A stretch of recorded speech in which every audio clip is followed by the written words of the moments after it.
ಆಮೇಲೆ ಯಾವತ್ತೂ ನನ್ನ ಹತ್ರ ಈ ಥರ ಕೆಲಸ ಎಲ್ಲ ಮಾಡಿಸ್ಬೇಡ್ರಿ. ಹಿಂದೆ ಆಗಿರೋದನ್ನೆಲ್ಲ ನಾನು ಮರ್ತೋಗಿದ್ದೀನಿ. ಅದರಲ್ಲಿ ನಿಮ್ಮ ತಪ್ಪೇನೂ ಇರಲಿಲ್ಲ. ನೀವು ಪಾಪ ರೀ, ಈ ಥರ ಬದಲಾಗಿದ್ದೀರಾ, ನನ್ನ ಹತ್ರ ಬಂದಿದ್ದೀರಾ ಅಂದರೆ ನಿಮ್ಮಂಥವ್ರನ್ನ ನಾನು ಪಡೆಯೋಕ್ಕೆ ತುಂಬಾ ಪುಣ್ಯ ಮಾಡಿದ್ದೀನಿ. ನಿಮ್ಮ ಮಾತೆಲ್ಲ ಕೇಳ್ತಾ ಇದ್ರೆ ನನ್ನ ಚರ್ಮ ಸುಲಿದು ನಿನಗೆ ಚಪ್ಪಲಿ ಮಾಡಿಕೊಟ್ರು ನಾನು ಮಾಡಿರೋ ಪಾಪ ಕಮ್ಮಿ ಆಗಲ್ಲ. ಒಂದ ಎರಡ ಇಷ್ಟೆಲ್ಲ ನೋವು ಕೊಟ್ಬಿಟ್ಟೆ. ಇವಾಗ ಅನ್ನಿಸ್ತೈತೆ ಹೋಗಿ ಹೋಗಿ ನಿನ್ನಂತೊಳಗೆ ನಾನು ಮೋಸ ಮಾಡ್ಬಿಟ್ನಲ್ಲ ಅಂತ. ಅಯ್ಯೋ ರೀ, ಹೋಗ್ಲಿ ಬಿಡಿ. ಹಿಂದಾಗಿದ್ದೆಲ್ಲ ಮರ್ತೋಗ್ರಿ. ನಾನು ಎಲ್ಲ ಮರ್ತಿದ್ದೀನಿ, ನೀವು ಎಲ್ಲ ಮರ್ತೋಗಿ. ಅದನ್ನೇ ಯೋಚನೆ ಮಾಡ್ಕೊಂಡು ಕೂತ್ಕೋಬಿಡಿ. ಇಲ್ಲೇ ಇದ್ದೀರಲ್ಲ, ಅದಕ್ಕೆ ಹಂಗೆ ಅನಿಸ್ತಾ ಇದೆ. ಜಾಗ ಸ್ವಲ್ಪ ಬದಲಾದ್ರೆ ನಿಮ್ಮ ಮನ್ಸಿಗೂ ಹಗುರ ಅನ್ಸುತ್ತೆ. ಇಲ್ಲ ಅಂದರೆ ಇದನ್ನೇ ಯೋಚನೆ ಮಾಡ್ಕೊಂಡು ತಲೆ ಕೆಟ್ಟೋಗುತ್ತೆ ರೀ.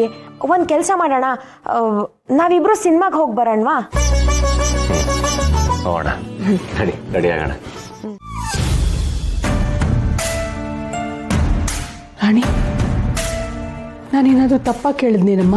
ನನ್ನ ಮಗ ಮನು ನಿನ್ನನ್ನು ಸುಖವಾಗಿ ನೋಡ್ಕೊಳ್ಳಲ್ಲ ಅನ್ನೋ ನಂಬಿಕೆ ನಿಂಗಿಲ್ಲ ಅಂತಂದ್ರೆ ದಯವಿಟ್ಟು ನನ್ನ ಕ್ಷಮಿಸ್ಬಿಡು. ಅಯ್ಯೋ ದೇವ್ರೆ, ಅತ್ತೆ ಯಾಕೆ ಹಿಂಗೆ ಮಾತಾಡ್ತಿದ್ದೀರಾ? ನಾನೇನು ಹಂಗೆ ಯೋಚನೆ ಮಾಡಿಲ್ಲ. ಮತ್ತೆ ನಿನ್ನ ಮುಖದಲ್ಲಿ ಭಯ ಕಾಣ್ತಲ್ಲಮ್ಮ, ಅದು ಅತ್ತೆ ಮೊದಲಾದ್ರೆ ದೊರೆ ಬೇರೆ ಥರನೇ ಇದ್ರು, ಆದರೆ ಇವಾಗ ಹಂಗಲ್ಲ. ನನ್ನ ಮಕ್ಕದಲ್ಲಿ ಕಾಣಿಸ್ತಿರೋದು ಭಯ ಅಲ್ಲ, ಗಾಬರಿ. ನೀವು ಒಂದೇಕಿತ ಸಂಸಾರ ಅಂದ್ಬಿಟ್ರಲ್ಲ, ನನಗೆ ಎದೆ ದಸಕ್ ಅಂದ್ಬಿಡ್ತು. ಆಟೆಯ ಅಮ್ಮ ರಾಣಿ, ಓ ನಿಮ್ದಿನ್ನೂ ಮಾತು ಮುಗ್ದಿಲ್ವಾ? ಅಯ್ಯೋ ಆಯ್ತಪ್ಪ, ನಮ್ಮ ಮಾತೆಲ್ಲ ಮುಗೀತು.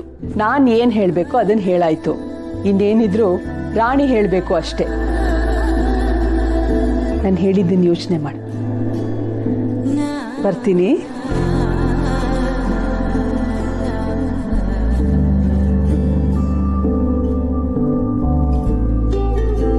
ರಾಣಿ, ಅಮ್ಮ ಏನಂದ್ರು? ನನಗೆ ಮಾತ್ರ ಹೇಳೋದೇ ಇಲ್ಲ ನೀವು. ನಾನು ಈ ಊರಿಗೆ ದೊರೆ, ನೀವಿಬ್ಬರು ಮಾತ್ರ ಮಾತಾಡ್ಕೊಂಡಿದ್ದೀರಾ. ಅದನ್ನ ನನಗೂ ಹೇಳಬೇಕು ತಾನೆ? ಅಯ್ಯೋ ದೊರೆ, ನಿಮ್ಮ ಮಾತು ಮೀರಿ ಏನಾದರೂ ನಡೀತದ? ಹಾಗಿದ್ರೆ ಹೇಳು, ಅಮ್ಮ ನಿನ್ನ ಹತ್ರ ಏನು ಮಾತಾಡಿದ್ರು? ಅಯ್ಯೋ ಅದು ಬಿಡಿದೊರೆ, ಸುಮ್ಕೆ ಯಾಕೆ? ಇಲ್ಲ, ನಾನು ತಿಳ್ಕೊಳ್ಳೇಬೇಕು.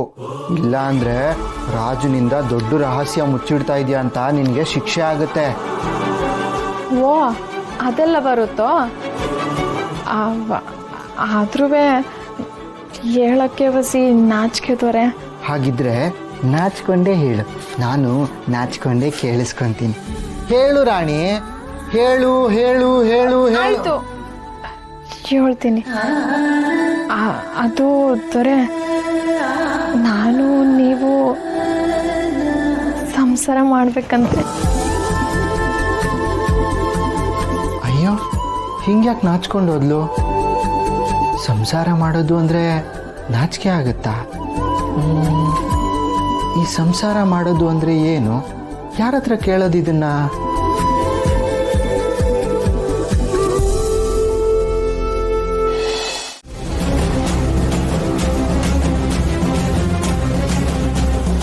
ಶಿವು, ಏನೋ ಹೇಳ್ತಿದೀಯ ನೀನು? ಅಡುಗೆ ಮನೇಲಿ ಕೂತು ಅಡುಗೆ ಮಾಡೋರನ್ನ ಪಂಚಾಯಿತಿ ಆಫೀಸಿಗೆ ಕರೆದು ಕೆಲಸ ಮಾಡಿ ಅಂತ ಹೇಳಕ್ಕಾಗತ್ತಾ? ಯಾಕಾಗಲ್ಲಮ್ಮ? ಹಣಗಿತ್ತಿ ಹಬ್ಬ ಮಾಡಿದ್ರೆ ಮನೆ ಗಂಡ ಉಪವಾಸ ಇದ್ದಂತೆ. ಸರ್ಕಾರಗಳು ಅವ್ರ ಅನುಕೂಲಕ್ಕೋಸ್ಕರ ಮಹಿಳಾ ಮೀಸಲಾತಿ ಕ್ಷೇತ್ರಗಳು ಅಂತ ಮಾಡಿರ್ತಾರೆ.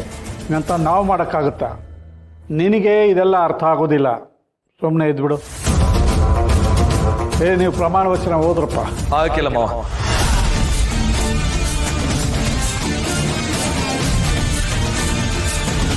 ಮಾವ, ನಾವು ಎಲೆಕ್ಷನ್ನಾಗೆ ಓಟ್ ಕೇಳಬೇಕಾದ್ರೆ ಜನರಿಗೆಲ್ಲ ಇವ್ರಿಗೆ ಓಟ್ ಹಾಕಿದ್ರೆ ಒಳ್ಳೇದಾಯ್ತದೆ, ಹಳ್ಳಿಗೆ ಒಳ್ಳೇದಾಯ್ತದೆ ಅಂತೇಳಿ ಹೇಳಿ ಓಟ್ ಹಾಕ್ಸ್ಕೊತೀವಿ. ಅದೇ ಗೆದ್ಮ್ಯಾಕೆ ಅವ್ರನ್ನ ಒಲೆ ಮುಂದೆ ಕೂರಿಸ್ಬಿಟ್ಟು ನೀವು ಅಡಿಗೆ ಮಾಡ್ತಾ ಇರಿ, ಅಧಿಕಾರ ನಾವು ಮಾಡ್ತೀವಿ ಅಂತ ಬೇರೆಯವ್ರು ಬಂದ್ರೆ ಹೆಂಗ್ ಆಯ್ತದೆ? ನಮ್ಮ ಬಗ್ಗೆ ನಮ್ಮ ಹಳ್ಳಿ ಹೆಣ್ಮಕ್ಳೆಲ್ಲ ಏನ್ ತಿಳ್ಕೊತಾರ ಮಾವ? ಈ ಸಮಾಜಕ್ಕೆ ಏನ್ ಸಂದೇಶ ಅಂತ ಕೊಡ್ತೀವಿ ಮಾವ? ಆಕಳವ ಯಾವತ್ತು ಇವ್ರ ಗಂಡು ಇವ್ರ ಹೆಣ್ಣು ಅಂತ ನೋಡ್ಕೊಂಡು ಹರ್ಸಕ್ಕಿಲ್ಲ. ಆ ಸೂರ್ಯ ಹೆಣ್ಣು ಗಂಡು ಅಂತ ನೋಡ್ದೇನೆ ಬೆಳಕೊಡಕ್ಕಿಲ್ವಾ? ಅವ್ರಿಗೆ ಇಲ್ದಿರೋ ಭೇದ ನಮ್ಗೆ ಯಾಕೆ ಮಾವ?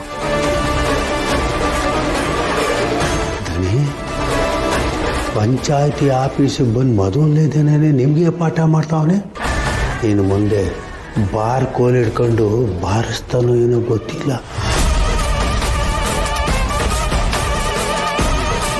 ಗ್ರೇಟ್ ಮಾವ, ನಿನ್ನ ಮಾತು ಎಲ್ರಿಗೂ ಅರ್ಥ ಆಗಿರುತ್ತೆ ಅನ್ಸುತ್ತೆ. ಇನ್ನೂ ಏನು ನೋಡ್ತಿದ್ದೀರಾ? ಹೋಗಿ ನಿಮ್ಮ ಹೆಂಡ್ತೀರನ್ನ ಕರ್ಕೊಂಡು ಬನ್ನಿ. ಅಣ್ಣಂದ್ರ ಕೇಳಿಸ್ಲಿಲ್ವಾ? ಹೋಗ್ರಿ.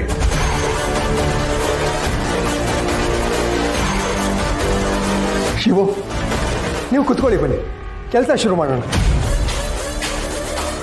ಮಾವ ನೀವು ಬನ್ನಿ ಮಾವ.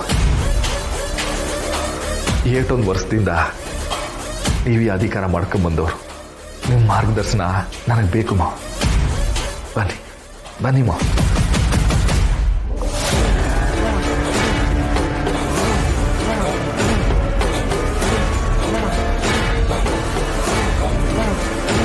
ಕೂತ್ಕೊಳ್ಳಿ ಮಾವ.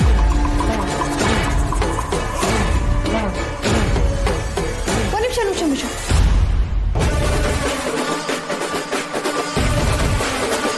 ಅಪ್ಪ, ಹಿಂದಿನಿಂದಲೂ ಈ ಸೀಟಲ್ಲಿ ಕೂತ್ಕೊಂಡೆ ಅಭ್ಯಾಸ ಅಲ್ವಾ ನಿಮಗೆ?